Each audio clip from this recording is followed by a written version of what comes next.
Metal, ठीक है। अब यहाँ पर चैप्टर वैसे मेटल और नॉन मेटल के बारे में दिया है, पर फिर भी हम यहाँ पर मेटल के बारे में क्यों पढ़ रहे हैं, ज़्यादा रिएक्टिव ये है, ज़्यादा यूजफुल ये है, इसके लिए हम मेटल्स के बारे में ज़्यादा पढ़ रहे हैं और मोर रिएक्टिव मेटल ही है, ठीक है।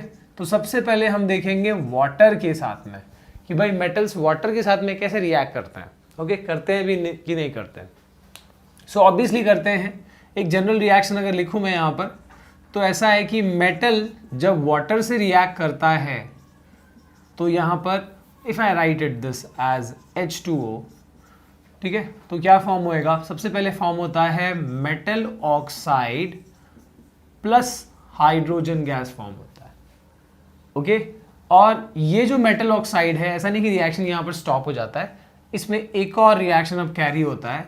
This metal oxide further reacts with excess of water, और वाटर के साथ में रिएक्ट करके और फाइनली ये फॉर्म करता है मेटल हाइड्रोक्साइड, ठीक है। So finally I can write this the reaction as, कि मतलब ओवरऑल रिएक्शन क्या हो रहा है। So the overall reaction is कि मेटल वाटर से रिएक्ट करके फाइनली क्या फॉर्म कर रहा है, मेटल हाइड्रोक्साइड और हाइड्रोजन गैस, है ना। आप इसको ऐड करोगे तो लेफ्ट साइड और राइट साइड से मेटल ऑक्साइड वैसे भी कैंसिल हो जाएगा। So the net reaction will be metal react with water to give metal hydroxide plus hydrogen gas. This is that overall reaction जो आप याद रख सकते हो, ठीक है। अब यहाँ पर based on the reactivity series ये डिपेंड करता है कि कौन सा मेटल कैसे रिएक्ट करेगा। अब यहाँ पर मैं सबसे पहले इसमें बताने वाला हूँ सोडियम और पोटेशियम जैसे मेटल्स के बारे में, फिर आएगा कैल्शियम का बारी, उसके बाद रहेगा मैग्नीशियम, उसके बाद आएगा एल्यूमिनियम, जिंक, आयरन के बारे में, ठीक है। इसके बाद आएगा लीड, कॉपर और बाकी जो बचे सिल्वर, गोल्ड, नॉल, ठीक है। Mercury, lead, copper, silver, gold सब इसमें आ जाएगा। तो जो सबसे ज़्यादा रिएक्टिव है उनकी बात कर लेते हैं कि ये कैसे रिएक्ट करता है वाटर के साथ में। तो इनका रिएक्शन इतना विगरस है वाटर के साथ में, this reaction is so vigorous, vigorous यानी क्या, रिएक्शन जो है बहुत ज़्यादा एक्सोथर्मिक होता है, बहुत हीट निकलती है, बहुत फास्ट रैपिड रिएक्शन होता है। और इसमें ऐसा होता है कि इनका जो करस्पॉन्डिंग ऑक्साइड, मान लो कि पोटेशियम रिएक्ट कर रहा है वाटर से, तो पोटेशियम हाइड्रोक्साइड तो फॉर्म होगा बिकॉज मेटल हाइड्रोक्साइड और हाइड्रोजन फॉर्म हो रहा है, तो ये दोनों चीज़ें फॉर्म होंगी और रिएक्शन इतना एक्सोथर्मिक होता है, इतनी ज़्यादा हीट निकलती है कि जो हाइड्रोजन निकला है ना, इसमें क्या हो जाता है, इसमें आग जल जाती है because reaction is so exothermic, इतना हीट निकलता है यहाँ पर, ठीक है। अगर बात करें हम कैल्शियम की, तो कैल्शियम जैसा मेटल जो ऑब्वियसली अब इनसे कम रिएक्टिव है, तो ये क्या होता है, ऑब्वियसली ये भी वाटर से रिएक्ट करता है, पर the reaction is not that vigorous, या क्योंकि मेटल अब कम रिएक्टिव है, ये बहुत रिएक्टिव था, ये थोड़ा कम रिएक्टिव है, तो कम रिएक्टिव होने की वजह से रिएक्शन उतना वायलेंट, उतना विगरस नहीं होता। तो इसमें ऑब्वियसली पोटेशियम हाइड्रोक्साइड और हाइड्रोजन गैस निकल रहा है, पर जो हाइड्रोजन है उसमें आग नहीं पकड़ता, ठीक है। अगर हम पोटेशियम और सोडियम की बात कर रहे हैं तो आपने सुना होगा कि ना तो उनको हवा में रख सकते हैं, स्टोर करना है अगर, तो ना ही उनको पानी में रखा जा सकता है बिकॉज पानी से भी वो रिएक्ट करके ऐसा वायलेंट रिएक्शन कर रहे हैं, विगरस रिएक्शन कर रहे हैं। तो इसके लिए पोटेशियम और सोडियम जैसे मेटल्स को कहाँ स्टोर किया जाता है, यस, केरोसिन में इनको स्टोर किया जाता है, ओके। तो उतना रिएक्टिव कैल्शियम नहीं है, ऑब्वियसली सीरीज में दिख रहा है कैल्शियम लेस रिएक्टिव है कंपेयर करें अगर हम पोटेशियम और सोडियम से। इसके लिए यहाँ पर हाइड्रोजन जो निकल रहा है उसमें आग नहीं पकड़ती, ठीक है। अगर हम और कम रिएक्टिव में जाएं, जैसे कि मैग्नीशियम हो गया, तो मैग्नीशियम जो है वाटर से अब नॉर्मल कंडीशन में रिएक्ट नहीं करता। अब नॉर्मल कंडीशन का मतलब क्या है कि यहाँ पर ये जो वाटर था, अपन ने नॉर्मल वाटर लिया था, वाटर नॉर्मल मतलब टेम्परेचर, नॉर्मल टेम्परेचर वाला, ठीक है, कह सकते हो आप कोल्ड वाटर से भी रिएक्ट कर रहा है किसी भी हालत में। कौन, जो ज़्यादा रिएक्टिव वाले मेटल्स है, जैसे अब यहाँ पर ये भी नॉर्मल वाटर से रिएक्ट कर गया, ये भी नॉर्मल टेम्परेचर वाले वाटर से रिएक्ट कर गया। पर अगर हमको मैग्नीशियम को रिएक्ट करवाना है वाटर से, because magnesium is less reactive, even less reactive than calcium, तो यहाँ पर क्या देखा जाता है कि ये नॉर्मल वाटर से या फिर कहो तो कोल्ड वाटर से रिएक्ट नहीं करता। अगर आपको मैग्नीशियम को रिएक्ट करवाना है तो लेना होगा थोड़ा एनर्जेटिक वाटर, यानी कि हॉट वाटर, तभी मैग्नीशियम हाइड्रोक्साइड और हाइड्रोजन गैस होगा प्रोड्यूस, यानी कि रिएक्शन प्रोसीड करेगा। तो ऐसा क्यों होते जा रहा है ये सोच देखते जाओ यहाँ एग्जैक्टली कि ये बहुत रिएक्टिव था तो खुद ब खुद रिएक्ट कर गया ये जो मेटल्स थे यहाँ पर अगर हम बात करें कैल्शियम की, थोड़ा कम रिएक्टिव, तो यहाँ पर रिएक्शन हुआ पर उतना हीट नहीं निकला। और नीचे जा रहे मैग्नीशियम में और कम रिएक्टिव है, तो इसका ऐसा है कि भाई ये नॉर्मल रिएक्टर से कोल्ड वाटर से नॉर्मली रिएक्ट नहीं कर रहा, इसको अगर रिएक्ट करवाना है तो हॉट वाटर लेना पड़ रहा है। अगर हम बात करें और ज़्यादा मतलब और लेस रिएक्टिव में, जैसे एल्यूमिनियम है, जिंक है, आयरन है, तो ये मेटल्स इतने कम रिएक्टिव हैं कि ये ना ही कोल्ड वाटर से और ना ही हॉट वाटर से रिएक्ट करते हैं। तो सर क्या ये रिएक्ट करते हैं कि नहीं करते? ऑब्वियसली करते हैं, लेकिन और एनर्जी वाला वाटर लेना होगा, यानी क्या लेना होगा? स्टीम लेना होगा। तो यहाँ पर अगर हम बात करें एल्यूमिनियम की या जिंक की, आयरन की, तो ये किससे रिएक्ट करते हैं? स्टीम से रिएक्ट करते हैं, ना कोल्ड वाटर ना हॉट वाटर। बात करें अगर और कम रिएक्टिव, जैसे कि अब लीड हो गया, मर्क्यूरी हो गया और गोल्ड, सिल्वर, कॉपर, ये ऐसे मेटल्स हैं जो वाटर से रिएक्ट ही नहीं करते। They not at all react with water at any condition, ना ही कोल्ड, ना ही हॉट, ना ही स्टीम से रिएक्ट करते हैं। ठीक है, सो ये रिएक्टिविटी जो है, पूरा जो हम यहाँ पर रिएक्शन देख रहे हैं मेटल्स का, ये पूरा उनकी रिएक्टिविटी पे बेस्ड है। अब इससे जुड़ा हुआ एक सवाल आपको पूछा जाता है 10th में ऑब्वियसली, कि जो हॉट वाटर बॉयलर वेसल्स जो होते हैं, ठीक है, पानी गर्म करने वाले जो वेसल्स होते हैं, वो वेसल्स कभी भी स्टील से नहीं बनाए जाते हैं, या मोस्टली आप देखोगे कि जो पानी गर्म करने वाला वेसल का पार्ट होता है, ठीक है, वो पार्ट हमेशा कॉपर से बना हुआ रहता है। तो ऐसा क्यों है? कॉपर क्यों यूज होता है? उसका रीजन यही दिख रहा है आपको कि स्टील, अब देखो हॉट वाटर बॉयलर अगर होगा, कोई वेसल होगा, तो वहां पर ऑब्वियसली क्या प्रोड्यूस होने वाला है? स्टीम प्रोड्यूस होगा, है ना, वाटर वेपर, स्टीम प्रोड्यूस होगा। अब अगर ये स्टील से बना हुआ वेसल है, इफ सपोज मान लो कि हम ये लेते हैं कि स्टील से बना हुआ हमने बॉयलर बनाया, तो स्टील किससे बना है? स्टील का मेन एलिमेंट क्या है? आयरन है ऑब्वियसली। और आप देख सकते हो कि आयरन जो है वो स्टीम से रिएक्ट कर जाता है। तो यानी ऐसा करोजन, इस तरह का रिएक्शन ना हो, इसलिए हम क्या करते हैं, हम इसको स्टील से ना बना के ऐसे बॉयलर्स को किससे बनाते हैं? कॉपर से, because copper at any condition do not react with water. Even steel से कॉपर जो है वो स्टीम से भी रिएक्ट नहीं करता, बिकॉज कॉपर किसी भी हालत में वाटर से रिएक्ट नहीं करता। ठीक है, इसलिए हम हॉट वाटर बॉयलर वेसल जो होते हैं वो किससे बनाते हैं? कॉपर से जनरली डिजाइन करते हैं। ठीक है, अब कोई बोलेगा सर और क्या हम गोल्ड ले सकते हो? ऑब्वियसली ले सकते हो भाई, अगर तुमको फ्री में गोल्ड मिल रहा है तो आप जरूर ले सकते हो इसको। ठीक है, आगे बढ़ते हैं। जो सेकेंड रिएक्शन हम देखेंगे यहां पर, वो है reaction of metal with acids. तो अगर एग्जैक्टली हम सेकेंड रिएक्शन देखें तो होगा reaction of metal with acid. Acid के साथ में कैसा इनका व्यवहार है वो देख लेते हैं। तो अगर हम बात करें मेटल्स की, अब यहाँ पर इतना हमको रिएक्टिविटी सीरीज नॉर्मली याद रखना है, पर इतना ज़्यादा फिलहाल अब इसमें ज़रूरत नहीं पड़ेगा। ठीक है,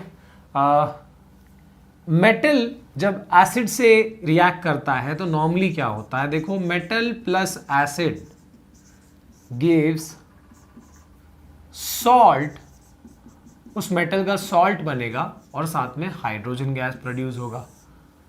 चलो भाई चेक भी कर लेते हैं।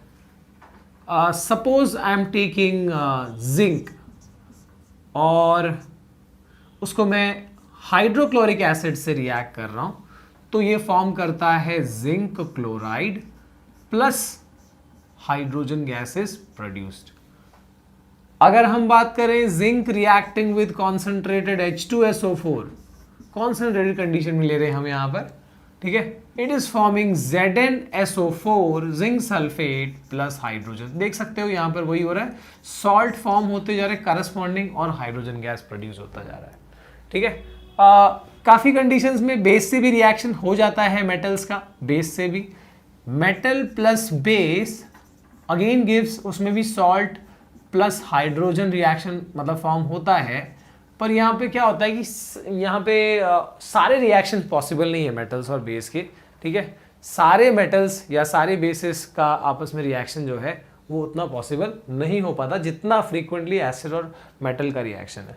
ठीक है, इसके अलावा अगर हम बात करें यहाँ पर कुछ एक्सेप्शंस की, तो कुछ एक्सेप्शंस है यहाँ पर।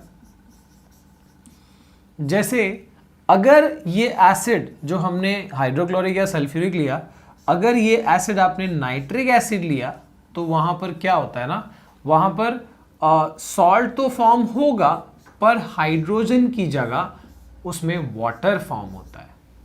तो एक्सेप्शन ये है कि normally metal react with acid to form salt and hydrogen gas, but when the acid is nitric acid, the salt the hydrogen is not form. यहां पर सॉल्ट फॉर्म होगा, हाइड्रोजन नहीं फॉर्म होगा, इंस्टेड उसकी जगह पर क्या फॉर्म होगा, वहां पर वाटर फॉर्म हो जाता है। तो ऐसा क्यों होता है? बिकॉज अगर हम बात करें नाइट्रिक एसिड की, so this is a good oxidising agent, बहुत अच्छा ऑक्सीडाइजिंग एजेंट होने की वजह से ये क्या कर देता है, ये हाइड्रोजन को उसमें अपना ऑक्सीजन ऐड कर देता है, हाइड्रोजन को ऑक्सीडाइज करके वाटर बना देता है और खुद नाइट्रोजन के ऑक्साइड्स बन जाता है।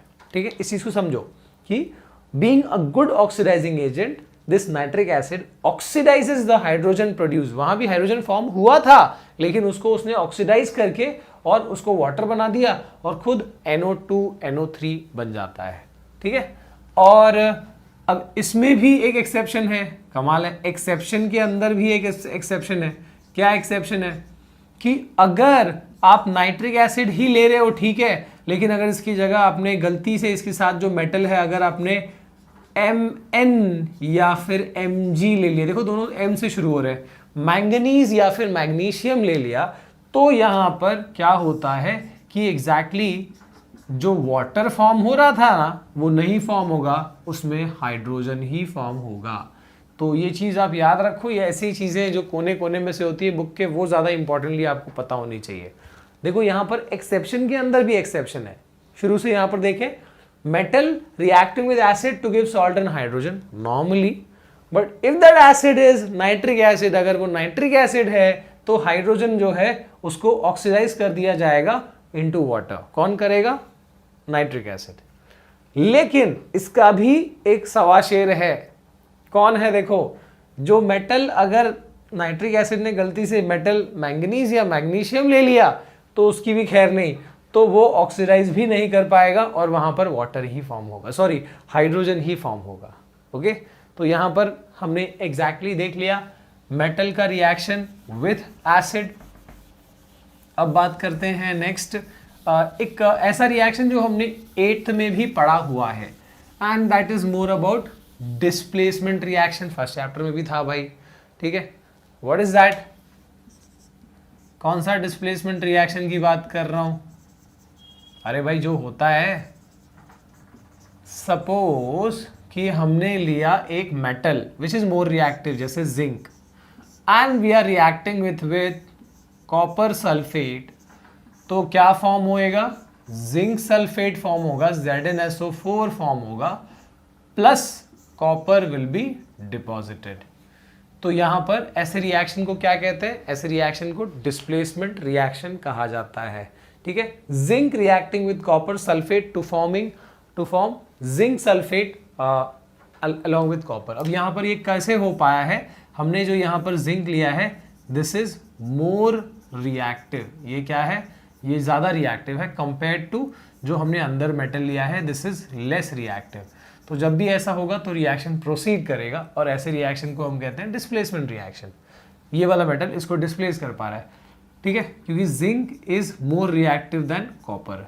अगर यही हम उल्टा लेते, अगर कॉपर को आप जिंक सल्फेट से रिएक्ट कर रहे होते तो क्या वो रिएक्शन होता? ऑब्वियसली नहीं होता। No reaction would have taken place in that case. तो ये बात ध्यान रखना है सीरीज में इसके कि zinc more reactive than iron, more reactive than copper, कम से कम इतना याद रखो, ठीक है। तो अगर हमने जिंक प्लस आयरन सल्फेट लिया तो भी रिएक्शन होगा, है ना, ऑब्वियसली रिएक्शन विल हैपन क्योंकि zinc is more reactive. Zinc plus copper sulphate लिया तो भी रिएक्शन होगा, आयरन प्लस कॉपर सल्फेट लिया तब भी रिएक्शन होगा। बाहर का रिएक्टर देखो, मेटल जो है ज़्यादा रिएक्टिव है अंदर के मेटल से, पर यही आपने अगर उल्टा ले लिया कॉपर प्लस जिंक सल्फेट तो रिएक्शन नहीं होगा, कॉपर प्लस आयरन सल्फेट तो भी रिएक्शन नहीं होगा। हमेशा बाहर का metal should be more reactive then अंदर सॉल्ट का मेटल, तो ये डिस्प्लेसमेंट रिएक्शन पॉसिबल हो पाता है, ठीक है।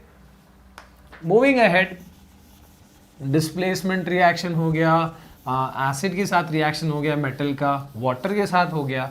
अभी बेसिक ऑक्साइड के साथ भी आपको मैंने फर्स्ट पार्ट में एग्जैक्टली वो चीज़ बता भी दी थी कि ऑक्सीजन के साथ में रिएक्शन कैसे होता है। रिएक्शन कह सकते हो विथ ऑक्सीजन।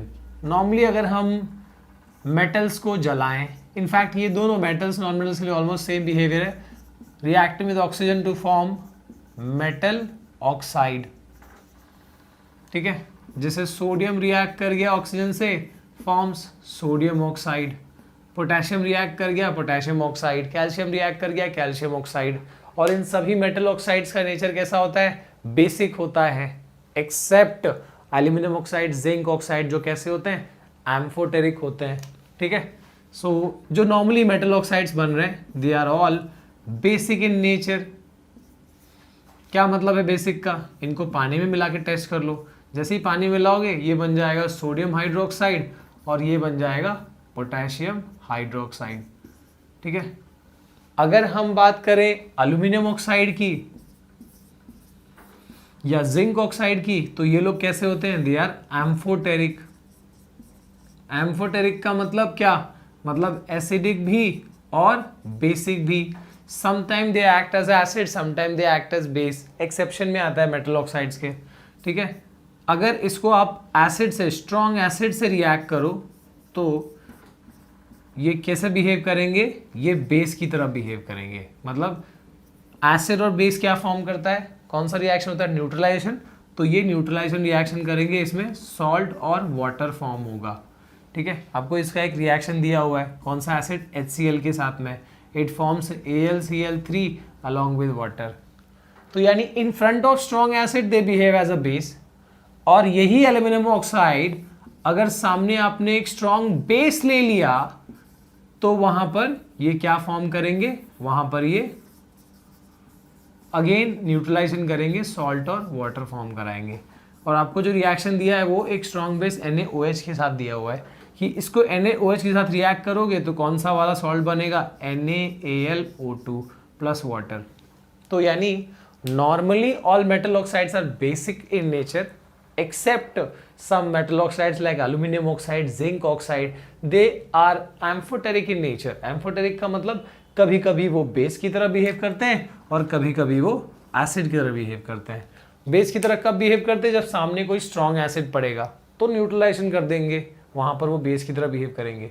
जब सामने स्ट्रॉन्ग बेस आ जाएगा तो वहां पर वो एसिड की तरह बिहेव करेंगे और अगेन सॉल्ट और वाटर फॉर्म करेंगे, न्यूट्रलाइजेशन रिएक्शन करेंगे, ठीक है। इसके लिए एल्यूमिनियम ऑक्साइड को हम एम्फोटेरिक ऑक्साइड कहते हैं, ठीक है। तो यहाँ पर हमने मेटल्स का जो जनरल रिएक्शन है वो देख लिया। अब यहाँ पर एक और आपको जो इस पार्ट से दिया हुआ है, इस रिएक्शन वाली पार्ट में, कि मेटल और नॉन मेटल भी आपस में, मोस्ट ऑफ द मेटल्स और नॉन मेटल रिएक्ट करते हैं, यानी reaction of metal with non metal. कैसा है रिएक्शन, क्या फॉर्म होता है, मेटल और नॉन मेटल आपस में रिएक्ट करके एक सॉल्ट फॉर्म करते हैं जो जनरली एक आयोनिक कंपाउंड होता है।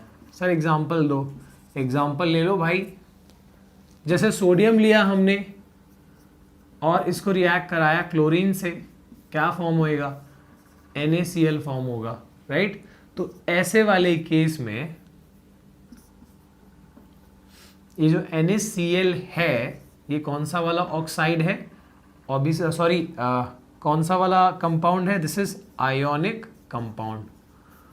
और इस पार्ट में से एक इम्पॉर्टेंट क्वेश्चन ये भी आता है कि इन आयोनिक कंपाउंड्स का प्रॉपर्टीज बताओ। आयोनिक कंपाउंड मतलब कौन सा कंपाउंड? जो ट्रांसफर ऑफ इलेक्ट्रॉन से बनता है। इनको इलेक्ट्रोवैलेंट कंपाउंड भी कहा जाता है। कैसे होता है? 281 ये इलेक्ट्रॉनिक कॉन्फिगरेशन सोडियम का, इसका है 287, तो क्या होगा? एक इलेक्ट्रॉन यहाँ से यहाँ शिफ्ट हो जाता है और इससे इलेक्ट्रॉन ट्रांसफर से ये कंपाउंड बनता है। प्रॉपर्टीज में इनका क्या क्या याद रखना है? कौन सी प्रॉपर्टीज याद रखनी है? तो इंपॉर्टेंट में इसका फिजिकल स्टेट है, इनका सॉल्युबिलिटी के बारे में है, इनका melting point and boiling point के बारे में है, और इनका इलेक्ट्रिकल कंडक्शन के बारे में है। सिंपल है याद रखना, फटाफट देख लेते हैं। फिजिकल स्टेट, आप जब प्रॉपर्टीज ऑफ आयोनिक कंपाउंड जब भी आ रहा है तो आप सॉल्ट NaCl जो हमारे घर में हम सॉल्ट यूज करते हैं वो आप ध्यान रखो। तो वो सॉल्ट जो है दिखने में कैसा है? It is hard rigid solid. क्यों हार्ड रिजिड सॉलिड है वो नमक? क्यों कोई भी ionic compound hard rigid solid होता है? क्योंकि उनके बीच का जो बॉन्ड है वो कैसे बना है? देखो, दो अपोजिट आयन के अट्रैक्शन से। यानी कौन सा फोर्स हुआ अगर प्लस माइनस चार्ज है? तो ऑब्वियसली इलेक्ट्रोस्टैटिक फोर्स। और इलेक्ट्रोस्टैटिक फोर्स कैसे होते हैं? दे आर स्ट्रॉन्ग, और ये स्ट्रॉन्ग बॉन्ड होने की वजह से यहाँ पर इनका स्टेट, फिजिकल स्टेट कैसा है? They are hard rigid solids. तो why ionic compounds are hard rigid solids? Because of strong electrostatic force of attraction between the ions. ठीक है, बात करें अगर हम तीसरा वाला मेल्टिंग और बॉइलिंग पॉइंट का, तो मेल्टिंग और बॉइलिंग पॉइंट भी इनका कैसा होता है? They are hard, melting and boiling point is high. तो मेल्टिंग और बॉइलिंग पॉइंट हाई क्यों होता है इनका? Again the same reason, they have strong electrostatic force की वजह से ये लोग जुड़े हुए हैं, जिससे इनको मेल्ट करने में हमको ज़्यादा एनर्जी सप्लाई करनी पड़ती है। फिजिकल स्टेट क्या बताया मैंने? They are hard rigid solid. Solubility की अगर हम बात करें तो नमक पानी में सोल्यूबल है, पर केरोसिन और डीजल या पेट्रोल जैसे कंपाउंड सॉल्वेंट्स में सोल्यूबल नहीं है। So they are soluble in water but insoluble in petrol, kerosene, diesel etcetera. ठीक है, और इलेक्ट्रिकल कंडक्शन की बात करें तो ये नमक या ionic compound generally solid state में इलेक्ट्रिकल कंडक्शन नहीं कर पाते हैं। क्यों नहीं कर पाते भाई? क्योंकि ये जो आयंस है they are held to each other, they are not free to move, है ना। हमने पढ़ा है इलेक्ट्रिसिटी चैप्टर में कि कंडक्शन के लिए कब कोई मटेरियल गुड कंडक्टर बनता है? जब उसमें फ्री चार्ज कैरियर्स होंगे, और यहाँ पर स्ट्रॉन्ग बॉन्ड की वजह से, स्ट्रॉन्ग इलेक्ट्रोस्टैटिक फोर्स की वजह से आयंस फ्री नहीं है, इसके लिए सॉलिड स्टेट में ये कंडक्शन नहीं करते। पर अगर आपने इनको वाटर में डिसॉल्व कर दिया या फिर मेल्ट कर दिया, दे स्टार्ट कंडक्टिंग, ऐसे में वो कंडक्शन शुरू कर देते हैं। ठीक है, क्योंकि क्या होता है उस सोल्यूबल स्टेट में या मोल्टन स्टेट में आयंस जो यहाँ पर अभी फिलहाल जुड़े हुए हैं सॉलिड स्टेट में, वो सोल्यूबल स्टेट में या मोल्टन स्टेट में फ्री हो जाते हैं, और वो फ्री Na+ और Cl- जो है they can obviously move towards respective electrodes और वो कंडक्शन कर सकते हैं। यानी Na+ जा सकता है नेगेटिव रॉड यानी कैथोड के पास, और Cl- जा सकता है पॉजिटिव रॉड यानी एनोड के पास। ठीक है, इस बार हम करने वाले हैं अकरेंस या फिर कहो तो एक्सट्रैक्शन ऑफ मेटल्स। यानी जो मेटल्स हम इतना ज्यादा यूज करते हैं हमारे आसपास में, मोस्टली चीजें, मतलब सबसे ज्यादा प्लास्टिक हम यूज करते हैं आजकल, पर मेटल्स का भी यूज हम बहुत ज्यादा करते हैं, आपको पता ही होगा। ऑर्नामेंट्स हो, चाहे इलेक्ट्रिकल कंडक्शन के लिए, हमारे यूटेंसिल्स के लिए, ठीक है, काफी चीजों में हम मेटल्स का यूज करते हैं। ठीक है, तो ये जो मेटल है ये हमको मिलता कहाँ से है? हमने पिछले लेक्चर्स में हमने मेटल्स नॉन मेटल्स को डिफरेंशिएट कर दिया पहले पार्ट में। सेकेंड पार्ट में हमने मेटल्स का जो भी रिएक्शंस है वो लिखा, इंपॉर्टेंट रिएक्शंस। ठीक है, वैसे यहाँ पर हमको डिस्कस करना है कि मेटल्स हमको एग्जैक्टली मिलता कहाँ से है। तो ये चीज़ हम यहाँ पर देखेंगे, और कैसे उसको हम एग्जैक्टली ऑब्टेन करते हैं, ये सारी चीज़ें हम देखेंगे। लेकिन सबसे पहले मैं आपको कुछ टर्म्स बता दूं इससे जुड़ा हुआ। ठीक है, मेटल्स हमको ऑब्वियसली अर्थ क्रस्ट से मिलता है। ऐसा तो नहीं कि हवा में मेटल के मॉलिक्यूल्स हैं, है ना। हमको मेनली अर्थ क्रस्ट से मेटल्स मिलता है, लेकिन वो भी प्योर फॉर्म में ऐसे ही नहीं मिलता, कंपाउंड फॉर्म में मिलता है। और उनसे उन कंपाउंड से हमको मेटल्स को एक्सट्रैक्ट करना होता है। ओके, तो इससे जुड़ा हुआ मैं कुछ टर्म्स, पहले कुछ डेफिनेशंस बता दूं मैं। सबसे पहला है मेटलर्जी। ठीक है, व्हाट इज मेटलर्जी? मेटलर्जी का मतलब है एवरीथिंग अबाउट मेटल्स, यानी कह सकते हो साइंस ऑफ मेटल्स। मेटल्स को उसके कंपाउंड्स को जमीन से निकालना, उसको डिफरेंट प्रोसेस करके उसको सेपरेट करना, और इवन उसको अलॉय करके उसके अंदर कुछ मिक्सिंग करके और उसको यूज करना, एप्लीकेशन करना, ये सब कुछ कौन सी स्टडी में आता है? साइंस के किस ब्रांच में आता है? That branch is called metallurgy. So what is metallurgy? Everything about metals, या कह सकते हो it is nothing but science of metals.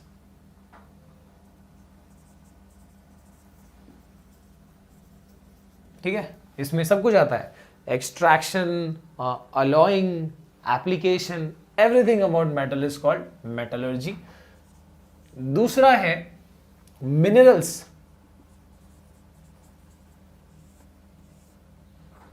क्या होते हैं मिनरल्स? ज्योग्राफी में भी ये भी टर्म सुना होगा आपने। मिनरल्स एग्जैक्टली क्या होते हैं? Minerals are those compounds present in the earth crust from which metals can be extracted, यानी वो कंपाउंड जो हमारे अर्थ क्रस्ट में प्रेजेंट है। मैं लिख सकता हूं naturally occurring compounds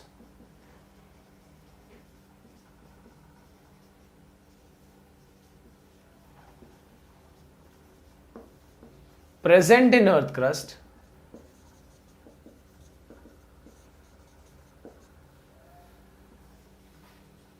from which metals can be extracted। ठीक है, या कह सकते हो naturally occurring compounds present in earth crust from which which contain metal. ठीक है ना, ऐसे कंपाउंड्स को जो अर्थ क्रस्ट में पाए जाते हैं जिसमें मेटल्स का कुछ अमाउंट है, कुछ प्रपोर्शन है, इनको हम मिनरल्स कहते हैं। अब मेनली मैं यहाँ पर मेटल्स के कॉन्टेक्स्ट में ये डिफाइन कर रहा हूँ, इसलिए मेटल को मैं यहाँ जिक्र कर रहा हूँ। और थर्ड है यहां पर दैट इज ओर्स। तो यानी मिनरल्स तो हमने समझ लिया, ओर्स क्या होता है? काफी टाइम या काफी लोग इसको सेम ही मानते होंगे, पर थोड़ा डिफरेंस है। देखो ऐसे बहुत सारे कंपाउंड्स हमारे अर्थ क्रस्ट में हो सकते हैं जिसमें से आयरन जिसमें प्रेजेंट हो सकता है। So there are n number of compounds present in earth crust which contain iron, पर हम यहां पर सभी कंपाउंड्स को यूज सेलेक्ट नहीं करते आयरन को एक्स्ट्रा, मतलब उसमें से आयरन निकालने के लिए हम हर एक कंपाउंड को यूज नहीं करते। Obviously there are certain compounds जिसमें ज्यादा आयरन का प्रपोर्शन होता है और जिससे मेटल या आयरन निकालना ज्यादा आसान है। तो ऐसे वाले आयरन के मिनरल को मैं क्या कहूंगा? ओर्स कहूंगा।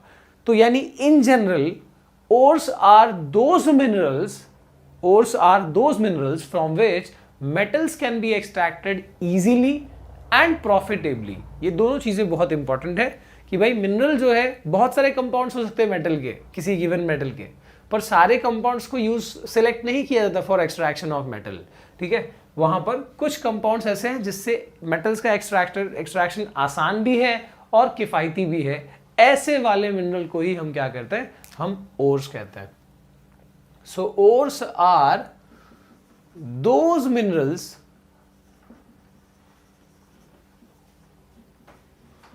from which metals can be extracted easily and profitably। ठीक है, वो मिनरल्स जिनमें से मेटल्स को निकालना आसान भी है और प्रॉफिटेबल भी है, उन मिनरल्स को हम क्या कहते हैं? उनको हम ओर्स कहते हैं। ओके, इसके बाद बात करते हैं गैंग पार्टिकल्स किसको कहा जाता है। इंपॉर्टेंट टर्म है गैंग पार्टिकल्स किसको कहा जाता है? Gangue particles are those impurities. अगर हम जमीन से जब हम मेटल के कंपाउंड को निकालेंगे या मान लो ओर्स को निकालेंगे, तो क्या वो एकदम पेटी पैक मिलेगा हमको? एकदम हाईली पॉलिश्ड मिलेगा क्या? Obviously not. उसके अंदर वो ऑलरेडी वो एक कंपाउंड है जो पूरा मतलब इम्प्योरिटी ही एक तरीके से, तो उसमें ऑब्वियसली बहुत सारे मिट्टी में से आ रहा तो बहुत सारे मतलब इम्प्योरिटी जुड़े ही होंगे। उन इम्प्योरिटीज को हम क्या कहते हैं? उनको हम गैंग पार्टिकल्स बोलते हैं। यानी कि इसको गंगू मत बोलना भाई, बहुत लोग इसको गंगू पार्टिकल प्रोनाउंस करते हैं, ऐसा नहीं करना है, ठीक है। Impurities present in ores in the form of sand, silt, dust, mud, etc. तो जो भी मतलब इम्प्योरिटीज होंगे, मिट्टी वाले जो भी इम्प्योरिटीज हैं जो हमारे ओर्स के साथ में प्रेजेंट होंगे, इनको हम क्या कहते हैं? इनको हम गैंग पार्टिकल्स बोलते हैं। फाइनली एक चीज और आनी चाहिए यहां से कि जब हम जमीन में से ओर्स को निकाल रहे हैं तो उनमें ऑब्वियसली गैंग पार्टिकल्स भी लगा हुआ है। तो हमारा पहला स्टेप क्या होगा? कोई भी काम करने से पहले पहला स्टेप यहां पे क्या होगा कि उन गैंग पार्टिकल्स को पहले तो धो के या जिस भी प्रोसेस से हमको सेपरेट करना होगा। And what is that process called? That is the first step of extraction of metal. उसको हम क्या कहते हैं? उसको हम कॉन्सेंट्रेशन या फिर एनरिचमेंट ऑफ ओर कहते हैं। Okay, so what is concentration या फिर एनरिचमेंट ऑफ ओर्स? कौन से प्रोसेस को कहा जाता है? The process of removal of gang particles from ores is called concentration या फिर एनरिचमेंट ऑफ ओर्स। ओके, तो यहां पर हमने ये अगर